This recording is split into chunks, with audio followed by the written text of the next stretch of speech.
I've always been a collector throughout my life as a kid, going through different collections of stuff, even as little as like being very little and collecting sticks outside because I like sticks. But like, collecting is not necessarily anti-minimalism. It's just, make sure you understand the why behind it. And I think that's where Stoicism comes into it, because Stoicism does teach us, like, we should understand why we're doing the actions that we're doing, why we believe the things that we believe. So I think that that's where they kind of overlap this with minimalism. As long as the why is of value and is important, then you keep the item, regardless of that. If that means you then have a house full of items, as long as they're valuable and purposeful to you, then they're important.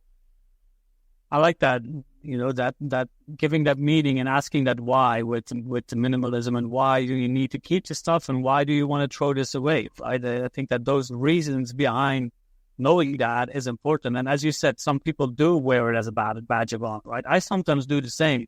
If I go into one of our spaces on X, or even in some of my coaching conversations, although not too much, but people find that an interesting aspect of my life. It's, oh, wow, look at how you live. And that makes me feel proud to be able to live on so little things.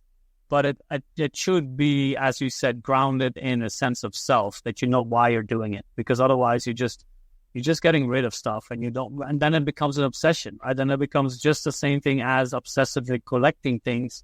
It can become, because then you're not going to buy anything. And for example, we try to work online, so we need stuff, right? You need things to help you do the work that you do. We try to, with the coaching, with the workshops, we want to have good quality things. So for me, when I then start to buy things, for example, you get rid of things, but you do need stuff, then I want to get stuff that is good, right? Then I want to have things that work and that provide me some extras in the quality that I have. And they also last longer. I think one of the other parts from when we look at minimalism is that waste that we talked a little bit about. People buy things and throw things away without even thinking about it. And minimalism, just as Stoicism, as you said, makes you more aware of the things that you have.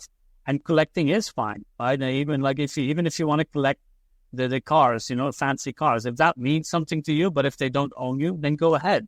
And maybe and I want to see how you think about that, but I was thinking about the difference between Stoicism and minimalism, where minimalism, if you put it into like the strict sense of the word, it's like less is more, right? Like everything you can get rid of is more. While with Stoicism, we have the preferred indifferences, where you say that's not necessarily the case.